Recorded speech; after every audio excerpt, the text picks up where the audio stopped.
درود شریف پڑھ لیجیے.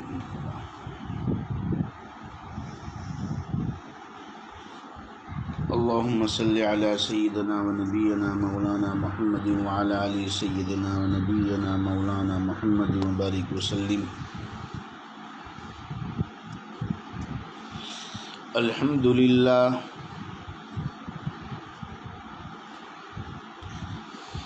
الحمد لله وحده والصلاة والسلام على من لا نبي بعده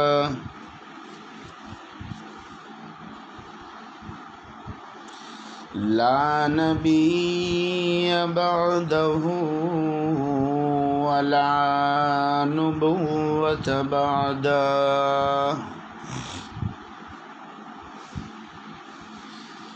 ولا رسول بعده ولا رسالة بعده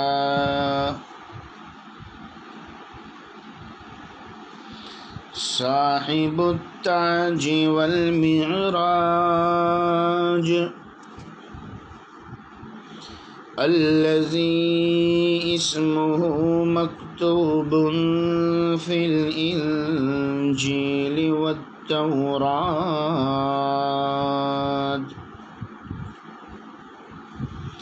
ناسخ الملل والأديان صاحب اللسان والقرآن.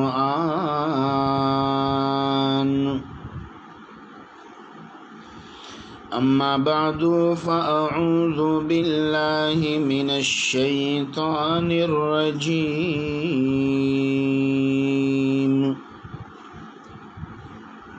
بسم الله الرحمن الرحيم.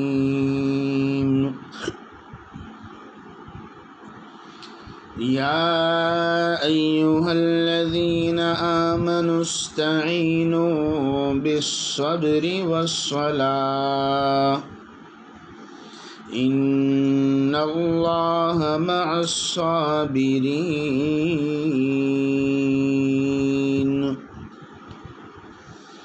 ولا تقولوا لمن يقتل في سبيل الله أموات بل أحياء ولكن لا تشعرون. صدق الله مولانا العظيم وصدق رسوله النبي الحبيب الكريم ونحن على ذلك لمن الشاهدين والشاكرين والحمد لله رب العالمين.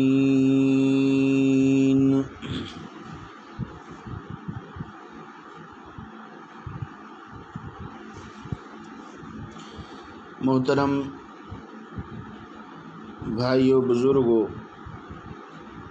سننے والی میری مائیں اور بہنیں، اس وقت قرآن کریم کی ایک آیت کا سہارا لیا ہے،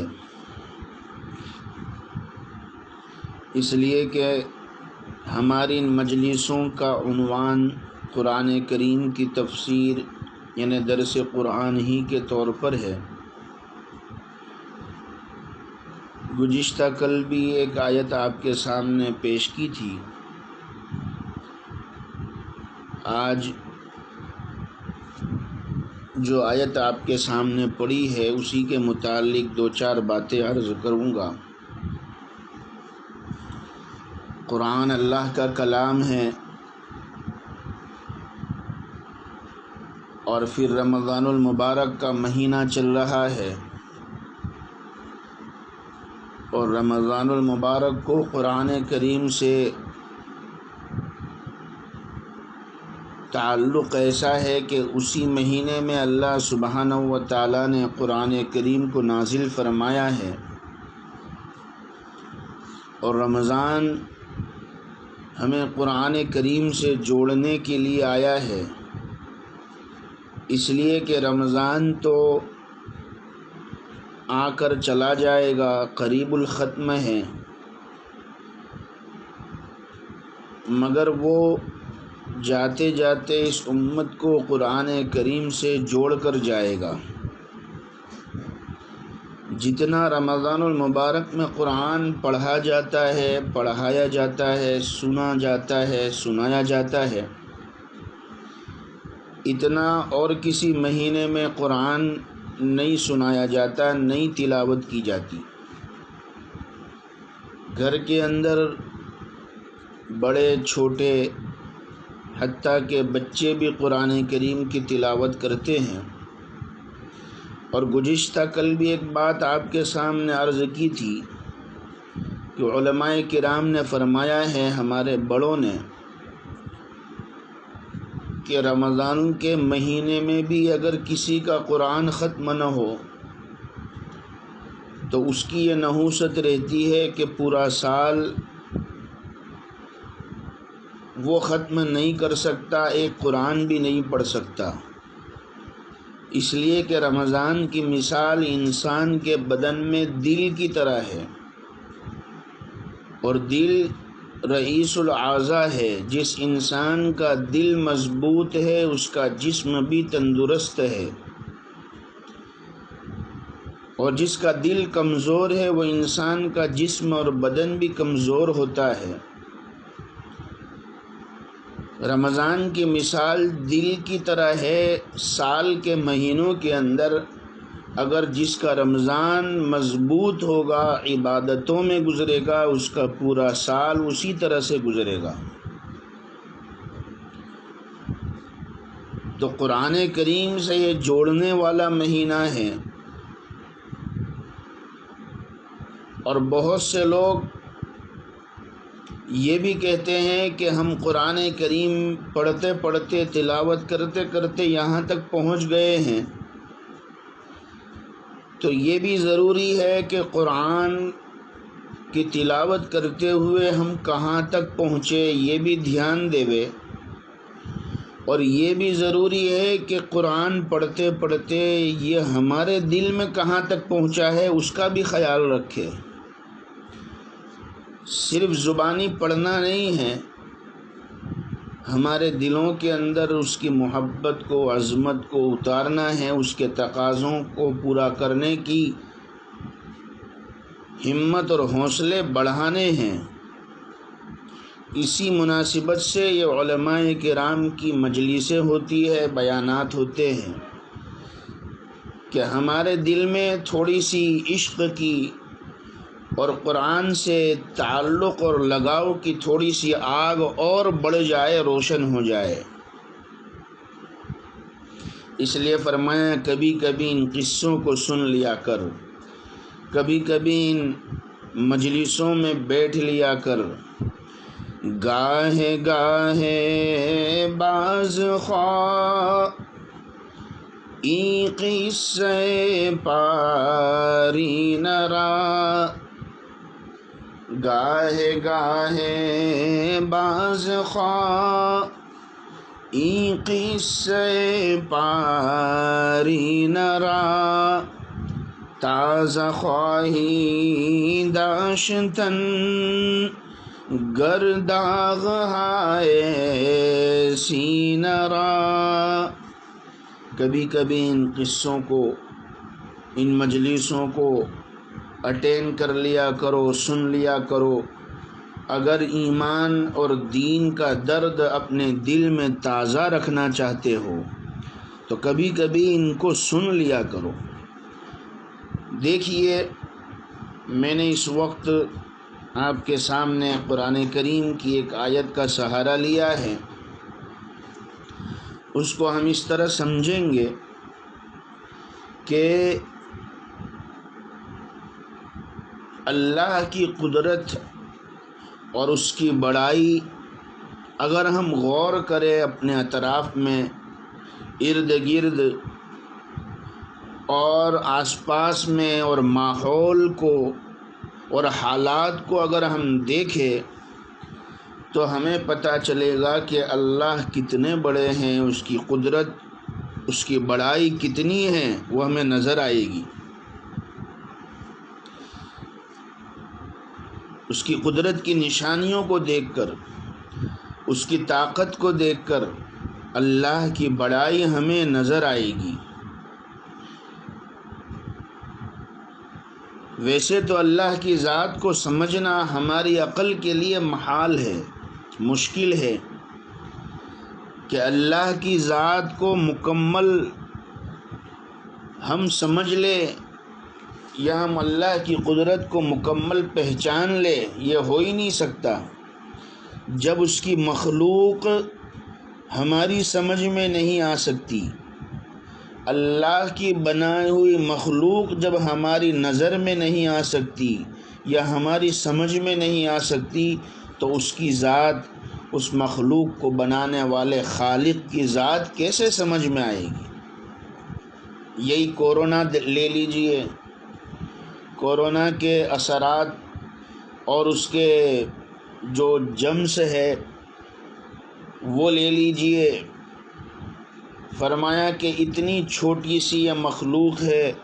کہ ہمیں نظر بھی نہیں آ رہی ہے، لیکن اس کورونا کے جراثیم نے اور اس کورونا کے زہریلے وائرس نے پوری دنیا کے انسانوں کو ہلا کر رکھ دیا ہے۔ یہ اللہ کی قدرت ہے۔ نہ نظر آنے والی مخلوق سے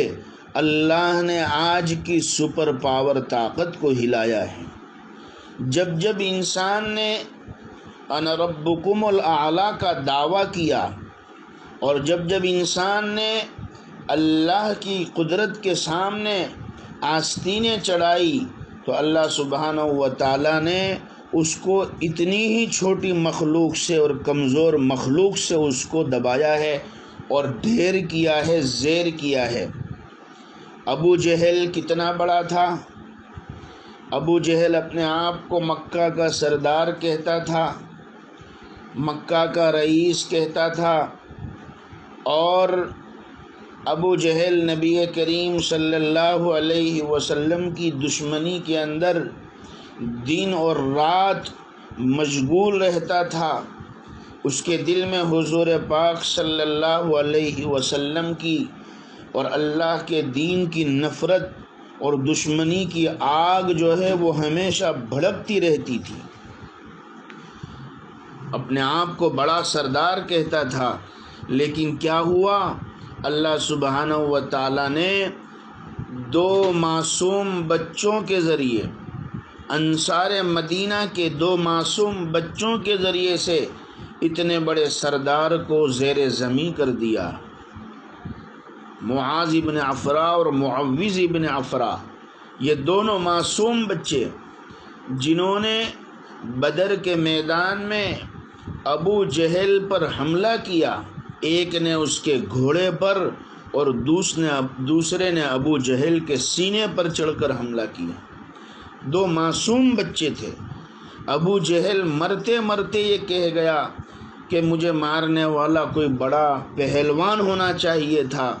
مجھے زیر زمین کرنے والا کوئی بڑا طاقتور ہونا چاہیے تھا، یہ دو معصوم بچوں نے مجھے مار دیا۔ اور کہنے لگا میری گردن کو ذرا نیچے سے کاٹنا، میری گردن کو نیچے سے کاٹنا تاکہ مقتولین کی گردنوں میں میری گردن اونچی نظر آئے، پتہ چلے کہ یہ سردار کی گردن ہے۔ ابو جہل اور مرتے مرتے کہہ گیا کہ کہہ دینا محمد الرسول اللہ صلی اللہ علیہ وسلم سے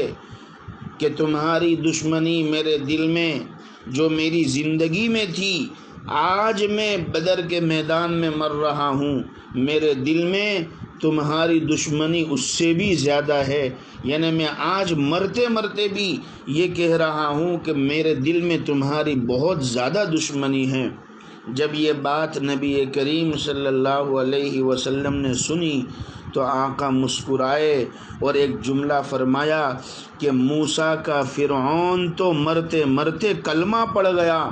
موسیٰ کا فرعون مرتے مرتے توبہ کر رہا تھا، لیکن میرا فرعون تو مرتے مرتے بھی جو ہے آگے بڑھ گیا، دشمنی کر گیا، لہذا میرا فرعون موسیٰ علیہ السلام کے فرعون سے زیادہ بڑا تھا، میرا فرعون موسیٰ علیہ السلام کے فرعون سے زیادہ بڑا تھا۔ واقعہ تو لمبا ہے، مجھے تو بس اشارہ کرنا تھا، میری بات ادھوری رہ جائے گی۔ حافظ جلندری رحمۃ اللہ علیہ نے ابو جہل کی موت اور قتل کو بہت پیارے اشعار میں اور انداز میں بیان کیا ہے۔ وہ دونوں انصاری صحابی کے دو بچے حضرت عبد الرحمن ابن عوف رضی اللہ تعالیٰ عنہ کے ارد گرد کھڑے تھے بدر کے میدان میں، اور ابو جہل کو دیکھا بھی نہیں تھا، لیکن نشانی پوچھ رہے تھے کہ اس لشکر میں ابو جہل کون ہے۔ نہایت رازداری سے نشاں ابو جہل کا پوچھا، شباہت اور حلیہ اور موجودہ پتہ پوچھا۔ حضرت عبد الرحمن ابن عوف کہتے ہیں کہ دو معصوم انصاری بچوں نے مجھ سے پوچھا، اور اس طرح پوچھا کہ دوسرے کو پتہ نہ چلے کہ بتاؤ مجھے پہلے کہ ابو جہل کون ہے اس میں سے۔ حضرت عبد الرحمن ابن عوف نے فرمایا کہ تمہیں کیا کام ہے ابو جہل سے، تم معصوم بچے ہو، وہ مکہ کا سردار ہے، تمہیں کیا کام ہے؟ تو کہنے لگے قسم کھائی ہے مر جائیں گے یا ماریں گے ناری کو، سنا ہے گالیاں دیتا ہے وہ محبوب باری کو۔ ہم نے سنا ہے کہ وہ حضور پاک صلی اللہ علیہ وسلم کو برا بھلا کہتا ہے۔ بدر کے میدان میں ہم قسم کھا کر اترے ہیں کہ اس کو ہم ڈھیر کر دیں گے، آج زیر زمین کر دیں گے۔ تو حضرت عبد الرحمن ابن عوف رضی اللہ تعالیٰ عنہ نے فرمایا کہ بیٹا وہ مکہ کا سردار ہے، تم معصوم بچے ہو، اور اس کے ارد گرد اس کی فوج اور حفاظتی دستہ اس کے ساتھ لگا ہوا ہے، تم اس کو جان کر بھی کیا کر سکتے ہو اور اس تک کیسے پہنچ سکتے ہو؟ حضرت عبد الرحمن ابن عوف رضی اللہ تعالیٰ عنہ نے یہ کہہ کر انہیں ٹھنڈا کرنا چاہا، فرمایا حفاظت کر رہا ہے گرد اس کی فوج کا دستہ، حفاظت کر رہا ہے گرد اس کی فوج کا دستہ۔ تو دونوں بچوں نے فوراً کہا یہ دستہ کب تلک روکے گا اسرائیل کا رستہ۔ حضرت یہ اس کا حفاظتی دستہ اور لشکر کب تک اس کی حفاظت کر سکتے ہیں؟ جب اللہ کا بلاوا، اللہ کی پکڑ آ جائے گی اور موت کا فرشتہ اسرائیل علیہ السلام اللہ کا پیغام لے کر اور حکم لے کر بلانے کے لیے آ جائے گا، تو پھر اس اسرائیل کو کون سا دستہ روک سکتا ہے؟ کون سا دستہ اسرائیل کا رستہ روک سکتا ہے؟ آخر ایک نہ ایک دن تو اسے مرنا ہے۔ اور پھر ہوا وہی جو اللہ نے اس کے مقدر میں رکھا تھا، دو معصوم بچوں کے ذریعے اس کو زیر زمین کر دیا۔ نمرود اتنا بڑا بادشاہ، اتنا ظالم انسان، اللہ نے ایک اندھے اور لنگڑے مچھر کے ذریعے سے اس کا کام تمام کیا۔ میرے بھائی اور بزرگوں، مجھے یہ عرض کرنا ہے کہ جتنا انسان خدائی کا دعوے میں آگے بڑھتا ہے، اللہ اس کو اتنی ہی کمزور اور چھوٹی مخلوق سے پریشان کر دیتے ہیں، اتنی ہی چھوٹی مخلوق سے اس کو سبق سکھاتے ہیں۔ آج چونکہ انسان نے خدائی کے دعوے کیے، ظلم کا بازار گرم کیا، ناانصافیاں ہوئی، اللہ نے پکڑا تو کیسے پکڑا کہ نہ نظر آنے والی مخلوق سے آج پوری انسانیت پریشان ہے۔ جو لوگ دنیا سے اور اس ملک سے اللہ کے نام کو ختم کرنے کے دعوے کرتے تھے، 1 سال کے اندر آج اللہ نے انہی کے نام کو ختم کر دیا، صفحہ ہستی سے مٹا دیا، اور ہم دیکھ رہے ہیں، ہماری آنکھوں کے سامنے یہ واقعات ہے۔ اللہ تعالیٰ ان حالات کو تمام ظالمین اور شریروں کے لیے درس عبرت بنا دے۔ مجھے یہ عرض کرنا ہے کہ اللہ کی ذات کو تو ہماری سمجھ میں آنا اور ہمیں اس تک پہنچنا محال ہے۔ جب اس کی مخلوق کو ہم نہیں سمجھ سکتے تو ہم اللہ کی قدرت اور اس کی ذات کو کہاں تک سمجھ سکتے ہیں؟ قرآن کریم نے فرمایا، افلا ينظرون الى الابل كيف خلقت والى السماء كيف رفعت وإلى الجبال كيف نصبت وإلى الأرض كيف سطحت۔ فرمایا آسمان کو دیکھو، زمین کو دیکھو، ان جانوروں کو دیکھو، چاند اور سورج کو دیکھو، آگ برستا ہوا یہ سورج کو دیکھو، اگر اس پر نظر ڈالو گے تو نظر ٹک نہیں سکتی۔ یہ اللہ کی مخلوق ہے، جب اس کو ہم مکمل نہیں سمجھ سکتے، اللہ کی ذات کو ہم کیسے سمجھ سکتے ہیں؟ اسی لیے تو مؤذن اذان میں 4 مرتبہ اللہ کی بڑائی کو پکارتا ہے، اللہ اکبر اللہ اکبر اللہ اکبر اللہ اکبر۔ دنیا کی چاروں کونوں میں اللہ ہی بڑے ہیں، مشرق میں، مغرب میں، شمال اور جنوب میں اللہ ہی کی بڑائی ہے۔ اور اس ساری مخلوق کو اللہ نے 4 عناصر سے پیدا کیا ہے، آگ، مٹی، ہوا، پانی۔ ان چاروں عناصر سے انسان کو اشرف المخلوقات اللہ نے بنایا، اور چاروں مخلوق اللہ کی بنائی ہوئی ہے، اور اس سے بھی زیادہ اللہ نے طاقتور انسان کو بنایا۔ فرمایا کہ ان چاروں مخلوق سے بھی زیادہ طاقت اللہ سبحانہ و تعالیٰ کی ہے۔ آگ کی طاقت بہت ہے، ہم نے تسلیم کیا کہ آگ کی طاقت بہت ہے، مگر اللہ کی طاقت اور اس کا حکم اور اس کا آرڈر آگ پر بھی نازل ہوتا ہے، اور آگ بھی اللہ کے حکم کو مانتا ہے۔ اسی لیے تو آگ نے، نار نمرودی نے حضرت ابراہیم علیہ السلام کو نہیں جلایا۔ قرآن نے کہا، قلنا یا نار کونی بردم وسلاما علی ابراہیم۔ پانی کی طاقت مسلم ہے،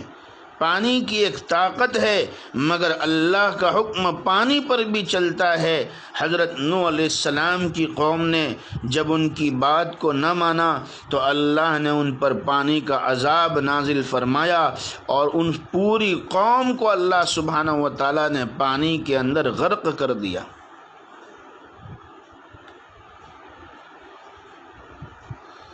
قوم موسیٰ، فرعون کا لشکر پیچھے ہے اور حضرت موسیٰ علیہ السلام کا لشکر آگے ہے، اور آگے دریا آ گیا۔ اللہ نے حکم دیا کہ اپنے لاٹھی اور عصا کو پانی پر مارو، ہم اس پانی میں راستے بنائیں گے اور تمہیں منزل تک پہنچا دیں گے۔ یونس علیہ السلام مچھلی کے پیٹ میں پانی اور سمندر کے اندر اللہ سبحانہ و تعالیٰ نے حکم دیا کہ خبردار اے سمندر کا پانی اور اے مچھلی، ہمارے بندے یونس علیہ السلام کو ذرہ برابر بھی تکلیف نہیں ہونی چاہیے۔ آگ، پانی، مٹی، ہوا، یہ سب اللہ کی غلام ہیں اور سب پر اللہ کا آرڈر چلتا ہے۔ حضرت مولانا جلال الدین رومی رحمۃ اللہ علیہ نے مثنوی شریف میں فرمایا ہے، خاک و باد و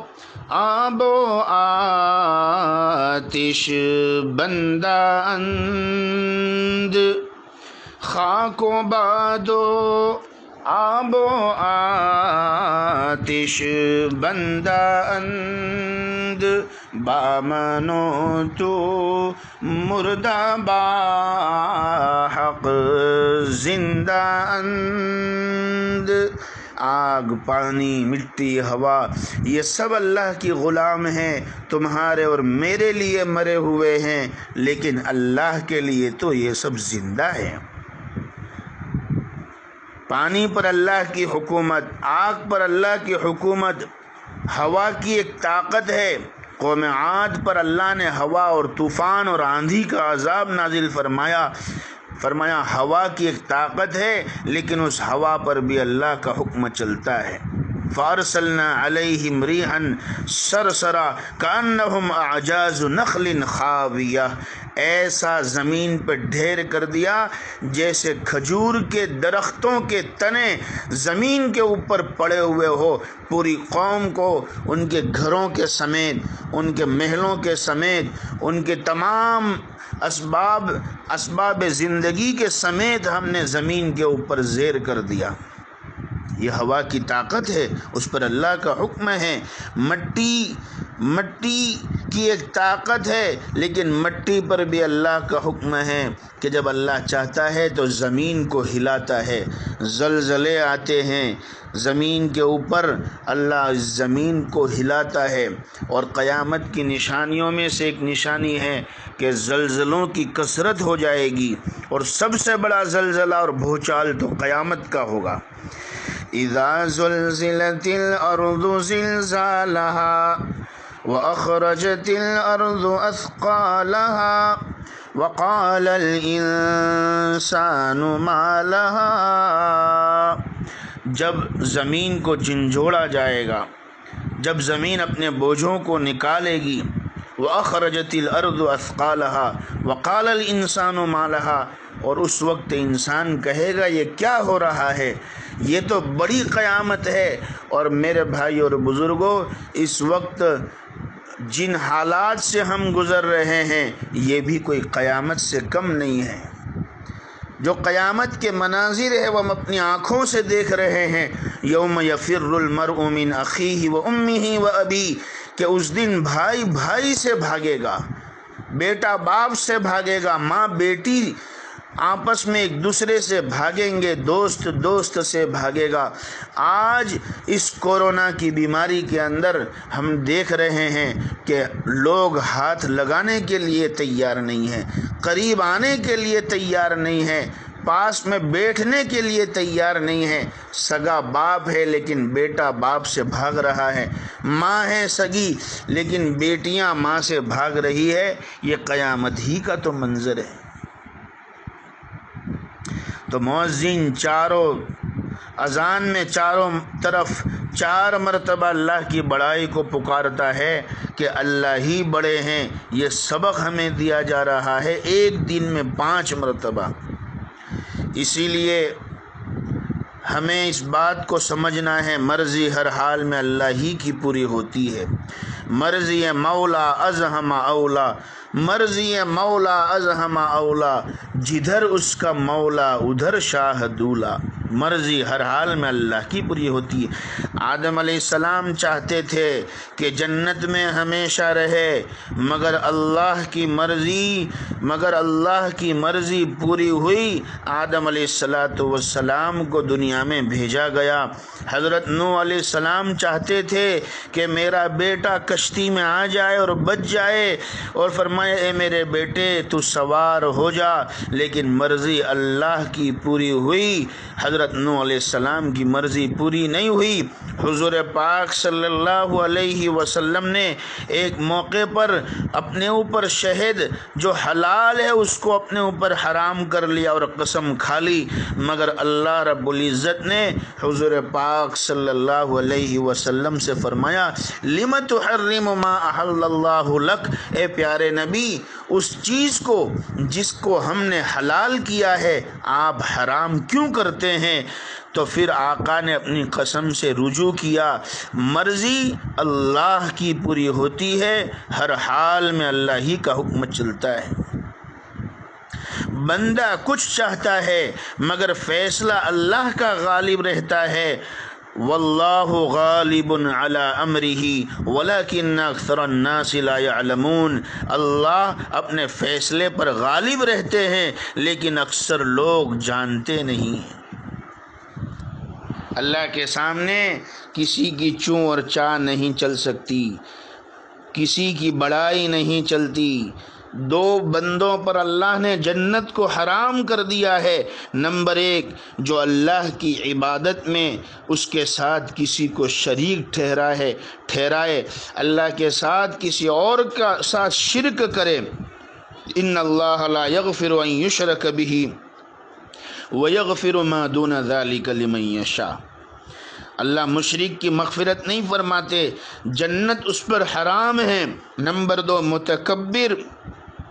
جس کے دل میں ذرہ برابر بھی بڑائی ہو، جس کے دل میں ذرہ برابر بھی تکبر ہو، لا يدخل الجنت من کان فی قلبہ مثقال ذرۃ من الکبر، ذرہ برابر بھی جس کے دل میں بڑائی ہوگی اللہ اس کو جنت میں داخل نہیں فرمائے گا، اس لیے کہ بڑائی صرف اللہ کے لیے زیبا ہے، بڑائی صرف اللہ کو زیبا دیتی ہے۔ حضرت جبرائیل علیہ السلام کتنے بڑے 600 بازو ہے آپ کے، اور اگر 2 بازو ان 600 پر میں سے صرف 2 پر کھول دے تو سارا مشرق اور مغرب اور شمال اور جنوب اس کے اندر ڈھانپ لے، اتنے بڑے تو صرف 2 بازو ہے، ایسے 600 پر ہے حضرت جبرائیل علیہ السلام کے، 600 پر ہے۔ اور اگر زمین پر کھڑے ہوں تو سر آسمان کی بلندی تک پہنچ جائے، اور طاقت پرواز ایسی ہے کہ بارش کا ایک قطرہ زمین سے ایک بالش تو اوپر ہو، صرف ایک بالش تو اوپر ہو، اور آپ آسمانوں کے اوپر 7 آسمان سے اوپر ہو۔ جبرائیل علیہ السلام فرمایا بارش کا وہ قطرہ جو زمین سے صرف ایک بالش تو اوپر ہے، ابھی وہ زمین پر نہیں پہنچے گا، اس سے پہلے حضرت جبرائیل علیہ السلام 7 آسمان سے نیچے زمین پر آ سکتے ہیں، یہ آپ کی پرواز کا عالم ہے۔ لیکن حضور پاک صلی اللہ علیہ وسلم فرماتے ہیں کہ بسا اوقات جبرائیل علیہ السلام پر اللہ کا خوف ایسا غالب ہو جاتا ہے، ایسا خوف ان پر طاری ہوتا ہے کہ اتنا بڑا فرشتہ وہ اللہ کے ڈر سے سکڑ کر گویا کہ چڑیا جتنے چھوٹے ہو جاتے ہیں، وہ چڑیا جیسے ہو جاتے ہیں۔ یہ جبرائیل امین کا جو ہے حال ہے۔ اللہ تعالی ہمیں بھی ایسا خوف عطا فرمائے، ہمیں بھی اتنا ڈر عطا فرمائے، اللہ تعالی ہمیں بھی اس کے عذاب سے، اس کی نافرمانیوں سے، اس کے حکم عدولیوں سے اور اس کے حکموں کے توڑنے سے اللہ تعالی ہمیں بھی وہ ڈر عطا فرمائے۔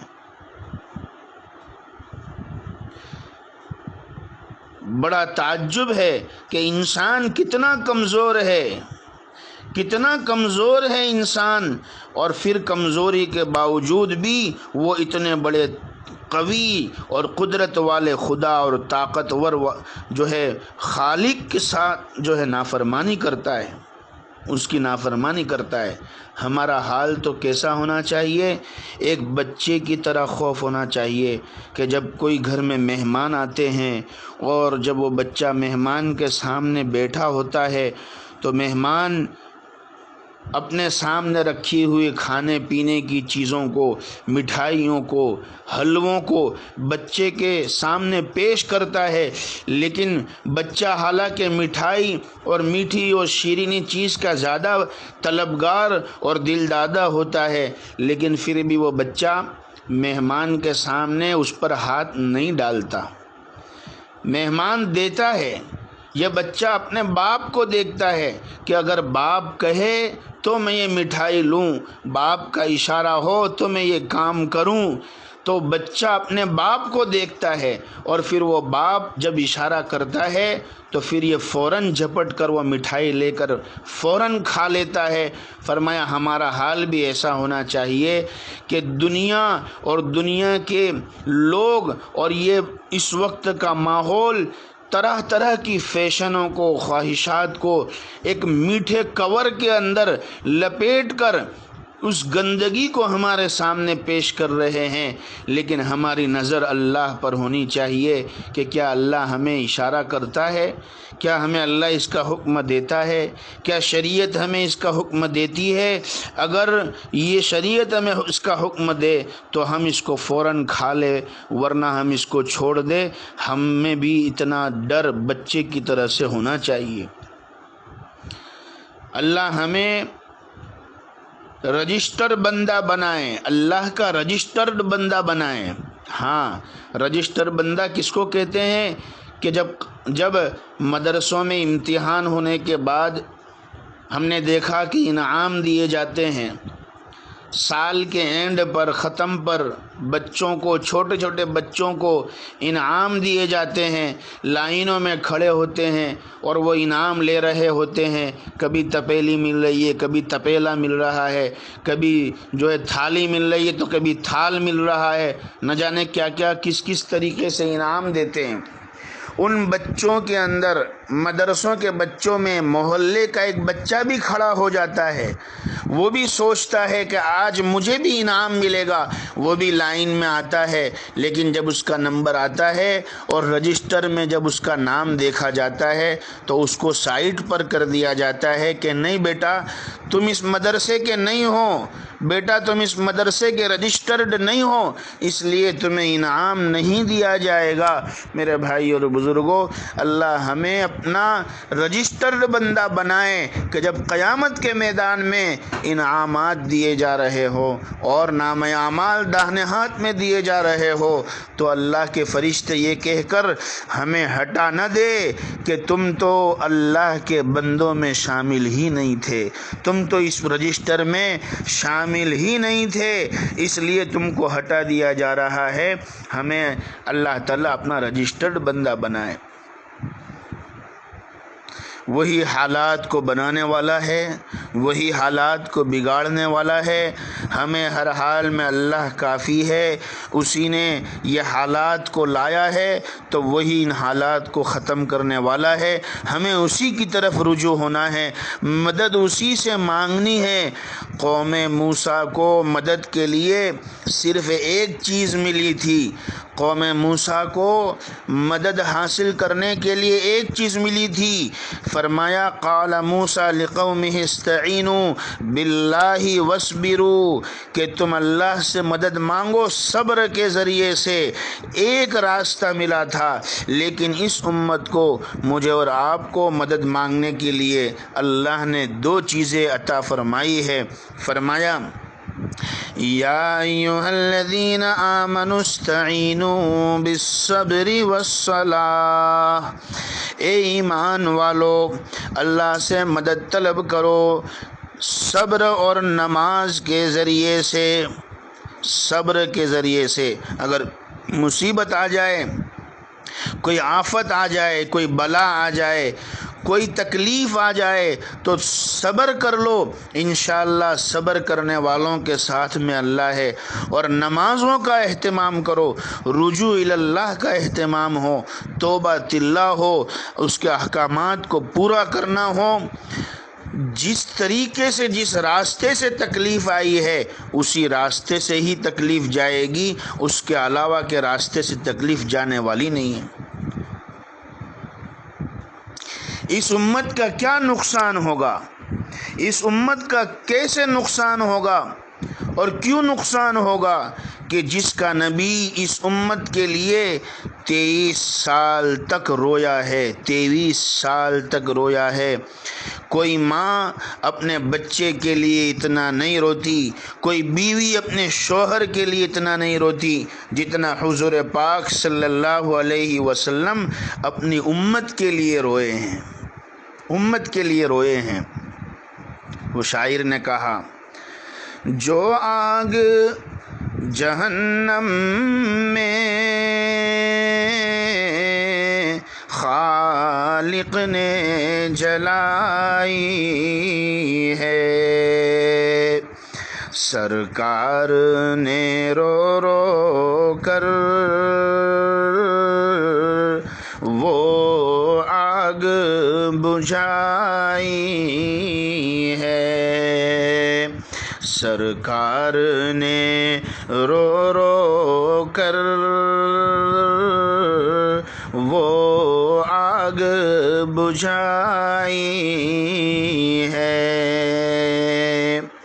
اللہ سبحانہ و تعالیٰ نے آخری عشرہ جہنم سے آزادی اور جہنم سے چھٹکارے ہی کے لیے ہمیں عطا کیا ہے۔ ہم مانگے اس کے اندر کہ اے اللہ اس دنیا کی آگ کو بھی ختم فرما اور جہنم کی آگ کو ہم پر حرام فرما دے، جہنم کی آگ سے ہماری حفاظت فرما دے۔ ہمیں نظر صرف اللہ ہی پر ہونی چاہیے اور مدد اللہ ہی سے مانگنی ہے نماز کے ذریعے سے۔ فرمایا کہ دین کی سب سے پہلی نماز فجر کی نماز ہے اور اس میں بھی 2 رکعت سنت ہے۔ اگر 2 رکعت سنت پڑھ لیتا ہے تو اس پر 3 اکرام اور 3 انعام سے اللہ نوازتے ہیں کہ جس نے 2 رکعت فجر کی سب سے پہلی نماز سنتوں کی پڑھ لی، گھر میں اللہ برکت عطا فرماتے ہیں، نمبر 2 رزق میں کشادگی عطا فرماتے ہیں، اور نمبر 3 موت کے وقت ایمان سلامت رکھتے ہیں، موت کے وقت اس کا ایمان سلامت ہوتا ہے۔ حدیث پاک میں ہے، جناب نبی کریم صلی اللہ علیہ وسلم نے فرمایا، اے آدم کے بیٹے، دن کے شروع میں 4 رکعت نماز سے عاجز مت بن، پورا دن اللہ تیری حفاظت فرمائے گا، پورا دن اللہ تیری حفاظت فرمائے گا۔ 4 رکعت یعنی سنت اور فرض فجر کی ادا کر لے، اللہ پورا دن تیری حفاظت فرمائے گا۔ فرائض ادا کرنے سے بندہ اللہ کے قریب ہوتا ہے اور سنت اور نفل سے عمل میں جان پیدا ہوتی ہے۔ اللہ تعالی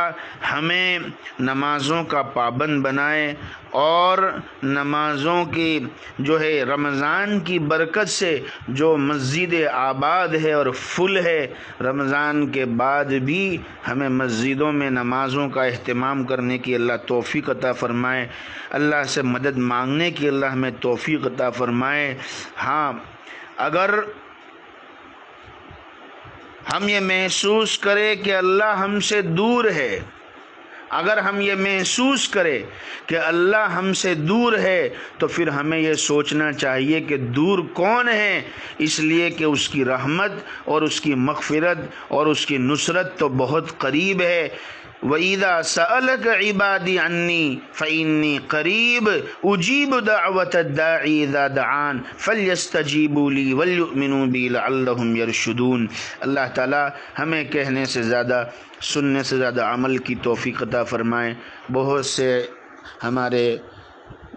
دوستوں نے، متعلقین نے دعاؤں کی درخواست پیش کی ہے۔ ہمارے ٹورنٹو میں قاری عبداللہ صاحب ہے جن کے ہم میزبان ہوتے ہیں،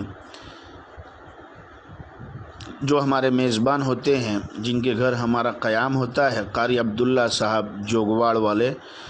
قاری صالح جوگواڑ کے بیٹے، انہوں نے آج ہی صبح فون پر بات ہوئی، 2 روز پہلے ان کے بڑے بھائی قاری شبیر صاحب ٹورنٹو میں کینیڈا کے ان کا انتقال ہوا 2 روز پہلے، ہاسپٹل میں تھے، کورونا سے شفا یاب ہو چکے تھے، مگر اور دوسری تکلیفوں کی وجہ سے وہ اللہ کی رحمت میں چلے گئے۔ ان کے لیے دعا فرما اللہ تعالیٰ ان کو اپنی رحمت سے ڈھانپ لے، اور اللہ تعالیٰ اپنی رحمت میں انہیں جگہ نصیب فرمائے، اعلیٰ علیین میں جگہ نصیب فرمائے۔ ان کے والد محترم قاری صالح صاحب جوگواڑ والے، ان سے بھی بات ہوئی صبح، انہوں نے بھی بہت دعائیں بھی دی اور دعاؤں کی درخواست بھی پیش کی، اور یہ کہا کہ ابھی ہم 1 گھنٹہ مولانا دعا کر کے اٹھے ہیں، تو ہم نے بھی ان سے دعا کی درخواست کی، ہم ان کے لیے بھی دعا کرتے ہیں، اللہ تعالیٰ انہیں بھی صحت کاملہ عطا فرمائے، ان کے بڑھاپے پر اللہ رحم فرمائے۔ اور قاری عبداللہ صاحب، قاری صالح صاحب، قاری سہیل صاحب، قاری شبیر کے یہ جو بھائی ہے، اللہ تعالیٰ تمام بھائیوں کو صبر جمیل عطا فرمائے۔ ان کی جو اولاد ہے، اولاد صغار کے اللہ تعالیٰ اپنے خزانہ غیب سے کفالت فرمائے۔ اسی طریقے سے ہمارے ٹورنٹو ہی کے خاص عزیز ہمارے اختر بھائی، فیضی والے اختر بھائی، انہوں نے بھی ابھی بیان سے پہلے فون کے ذریعے کہا ان کے والد محترم دکان میں گئے ہوئے تھے تو گر گئے، سلیپ کھا گئے، ویسے بھی کمزور اور بوڑھے ہیں، حاجی سلیمان داؤد، تو ان کے لیے دعا کرنی ہے کہ اللہ انہیں مکمل شفا عطا فرمائے۔ ہمارے اختر بھائی کے چچا، انہوں نے بھی دعا کی درخواست پیش کی ہے، ہاسپٹل میں ہیں، اللہ تعالیٰ ان کو بھی عافیت کے ساتھ میں گھر واپسی مقدر فرمائے، اور ان کے والد محترم کو بھی، ان کی والدہ کو بھی اللہ شفا کاملہ عاجلہ دائمہ عطا فرمائے۔ ہمارے سلیم بھائی ہے، اختر بھائی ہی کے ساتھی، یہ سب ہمارے ساتھی ہیں، رمضان میں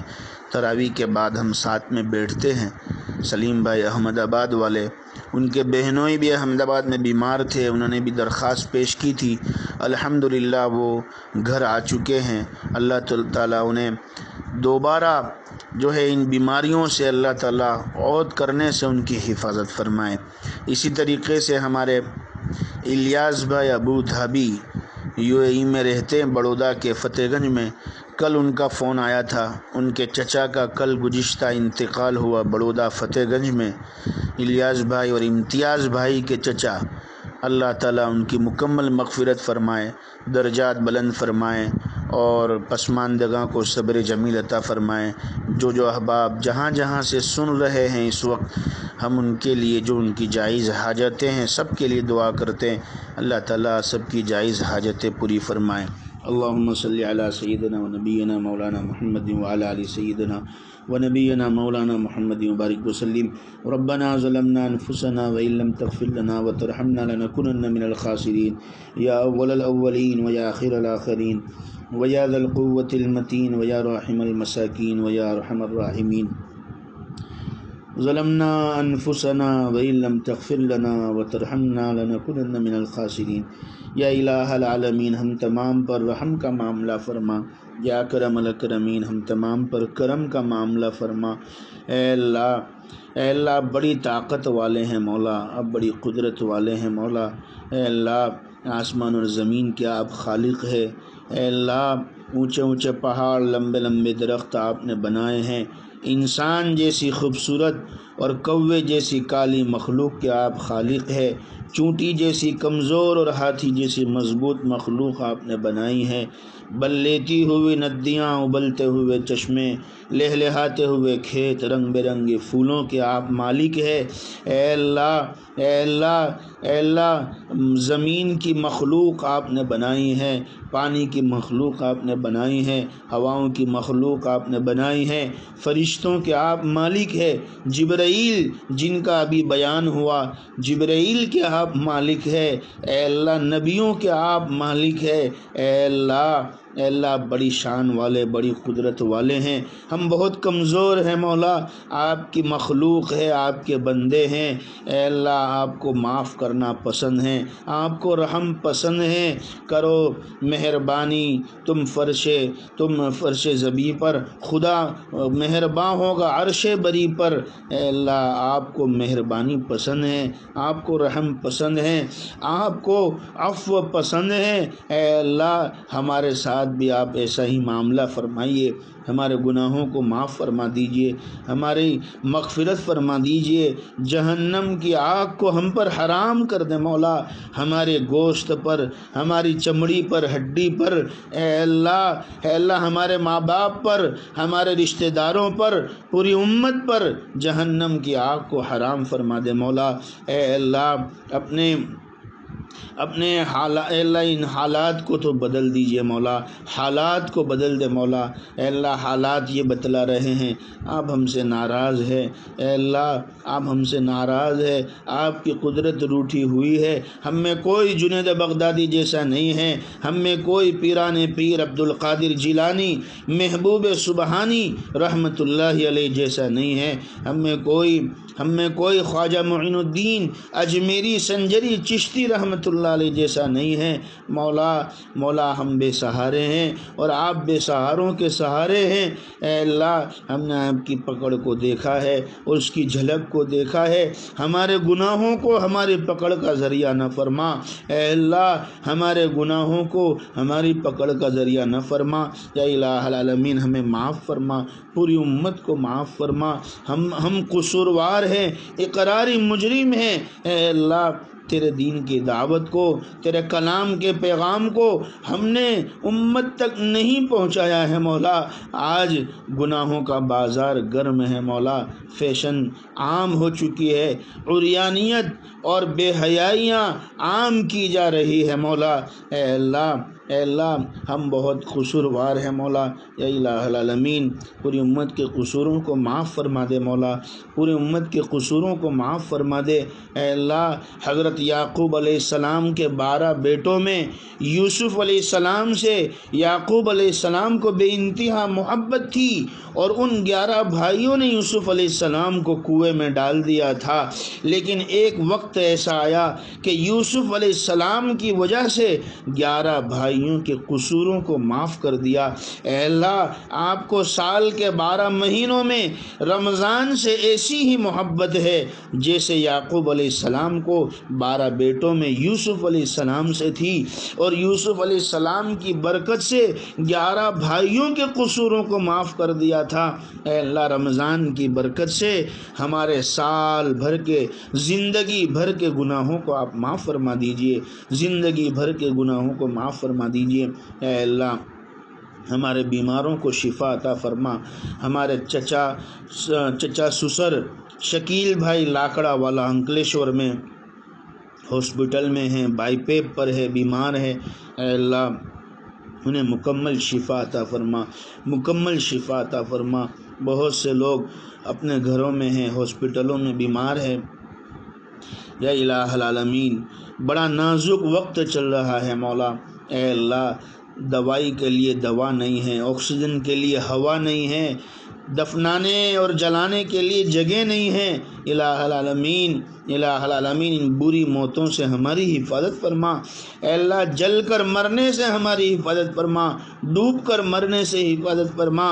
حرام موتوں سے ہماری حفاظت فرما، اے اللہ ہمیں شہادت کی موت عطا فرما، تیرے پاک نبی کے شہر والی موت عطا فرما، اے اللہ سجدے والی موت عطا فرما، تیری رضامندی والی خوشنودی والی موت عطا فرما، الہ العالمین ہم سب کو حسن خاتمے کی دولت سے مالا مال فرما، ہم نے جو مانگا وہ بھی عطا فرما، مانگنے سے رہ گیا وہ بھی عطا فرما، جن کے نام لیے ابھی اے اللہ ان میں جو مرحوم ہیں ان کی مکمل مغفرت فرما،